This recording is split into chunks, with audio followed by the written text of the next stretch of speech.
जय हनुमान ज्ञान गुण सागर, जय कपीस तिहु लोक उजागर, रामदूत अतुलित बल धामा, अंजनी पुत्र।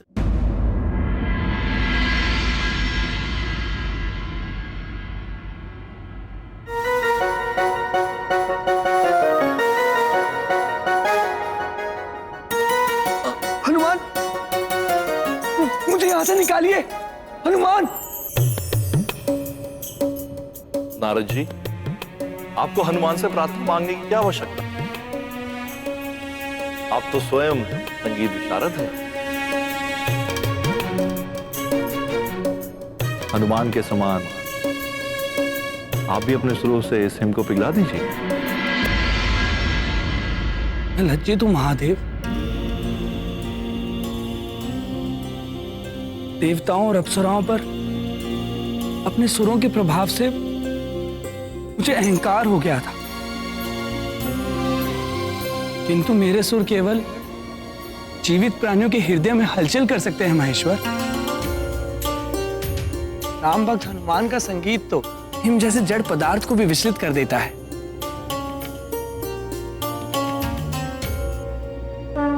जिसके कान तो क्या हृदय भी नहीं। राम राम बोल ना लगे है कोई मोल, राम राम बोल ना लगे है कोई मोल, हनुमान जी मिलेंगे राम राम बोल। हनुमान जी मिलेंगे राम राम बोल।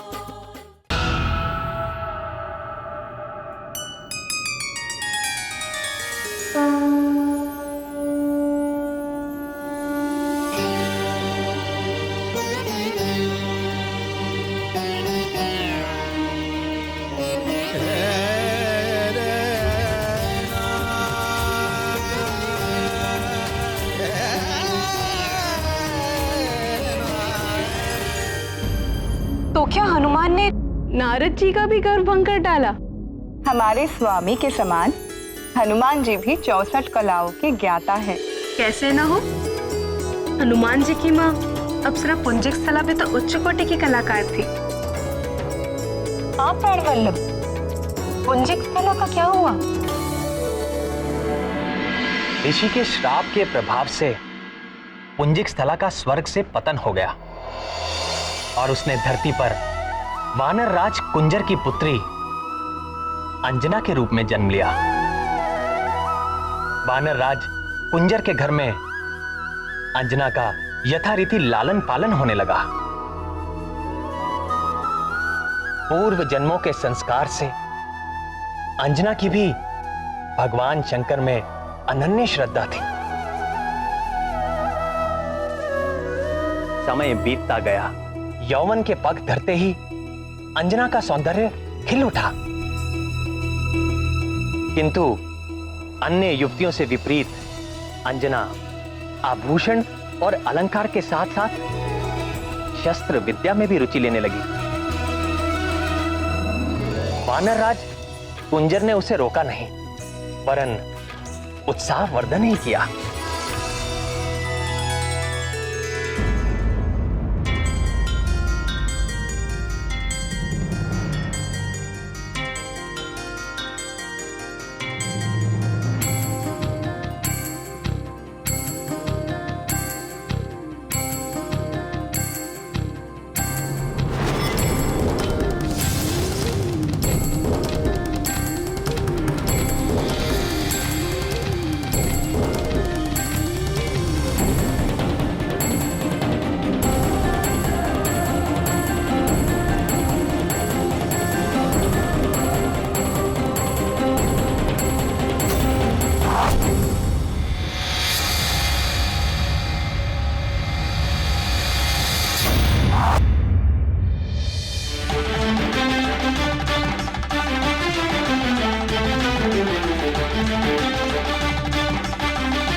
अति उत्तम, तेजस्वी भवा।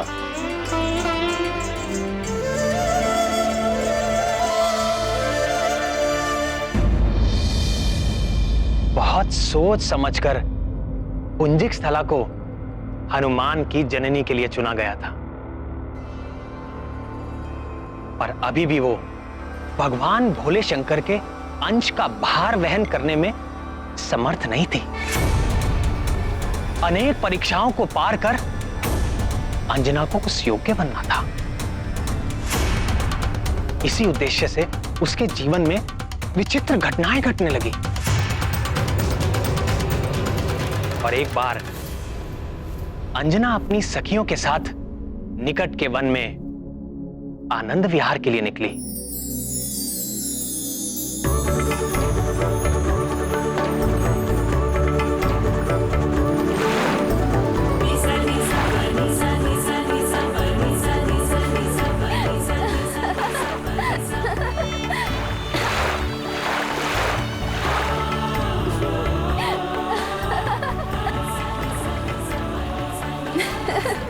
देखो ना अंजना, कितना शीतल जल है, बड़ा आनंद आ रहा है। आओ ना।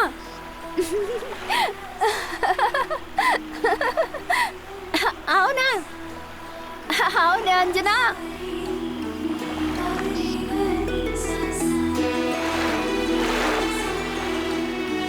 नटखट, क्या कर रही हो? तुम लोग रहो जल में, मुझे तो यहाँ तट पर ही अच्छा लग रहा है।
हे प्रभु, ये कैसी लीला है?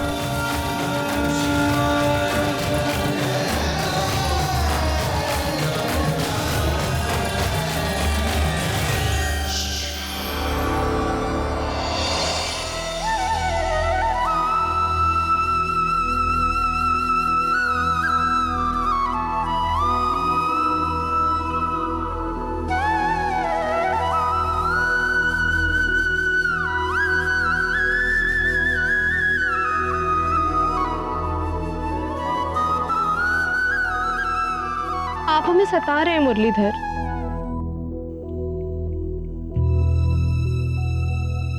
हम सबके मन में कितनी जिज्ञासाएं जाग रही हैं और आपने अपने अधरों पर मुरली धर ली। प्रिय, यदि आपके मन में इतनी ही जिज्ञासा है तो सुनिए।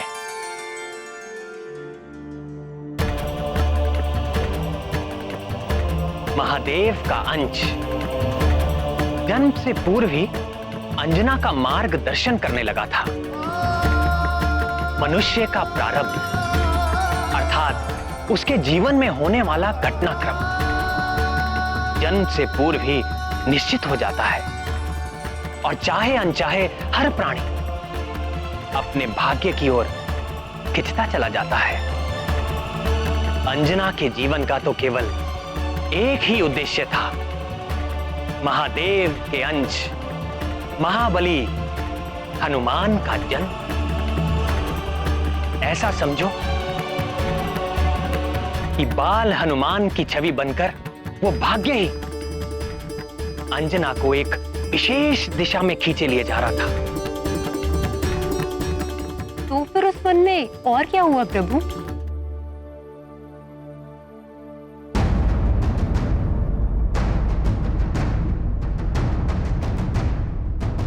वहां जो हुआ वो बड़ा ही भयंकर और रोमांचकारी था।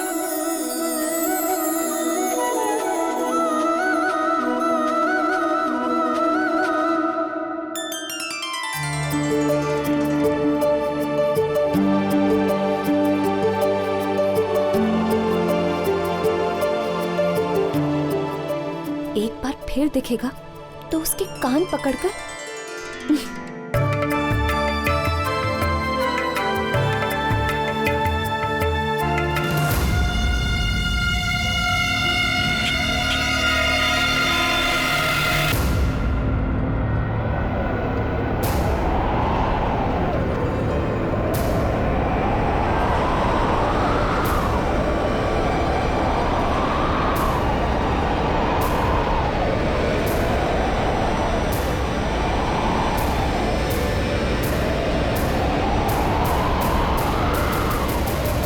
हे भूतपति भगवान रुद्र, हे माता रुद्राणी, मेरी रक्षा कीजिए।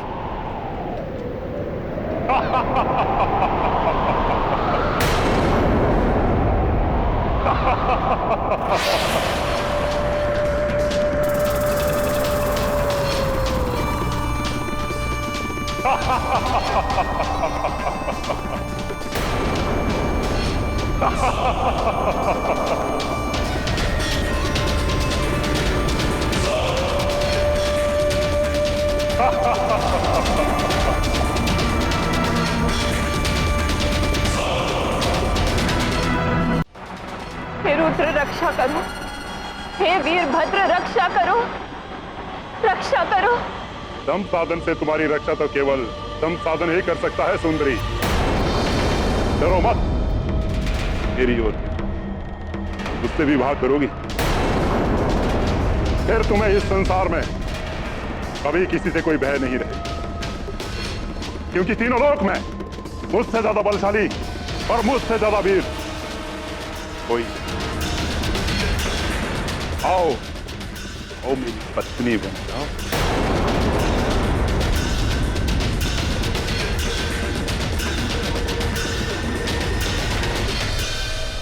भाग कर कहां जाओगी? रुक जाओ, देखो मुझे क्रोध आ रहा है।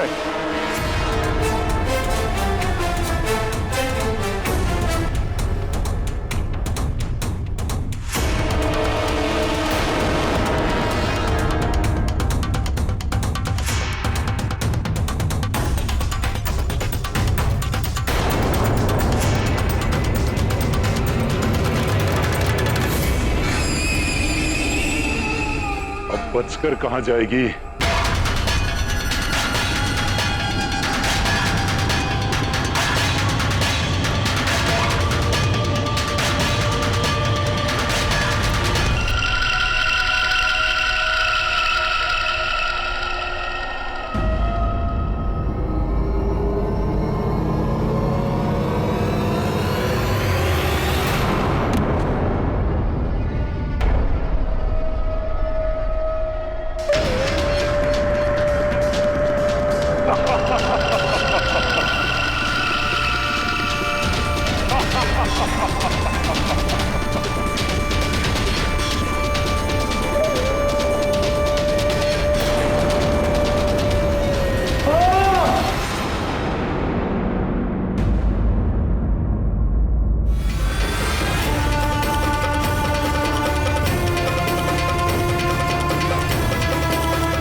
मैंने इसे मूर्छित कर दिया है।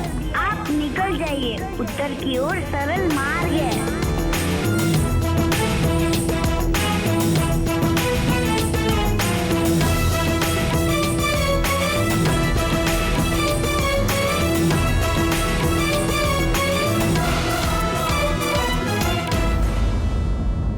किंतु प्रभु, जिस वन में शंभ साधन जैसे भयंकर राक्षस का प्रकोप था, उस विकराल वन में बाल हनुमान अंजना को लेकर गए ही क्यों? हाँ नाथ, और फिर स्वयं ही माता की रक्षा भी की। इस जगत में कुछ भी अकारण नहीं होता। कुछ तो कारण होगा। ठीक है, यदि आप नहीं बताना चाहते तो ना बताएं, किंतु ये तो बताएं कि फिर अंजना का क्या हुआ? जिस उत्तर दिशा की ओर बाल हनुमान ने माता अंजना को भेज दिया था, वहां ऋषि पनक का आश्रम था। ऋषि ने अंजना को जलपान कराया और उनकी सारी व्यथा सुनी।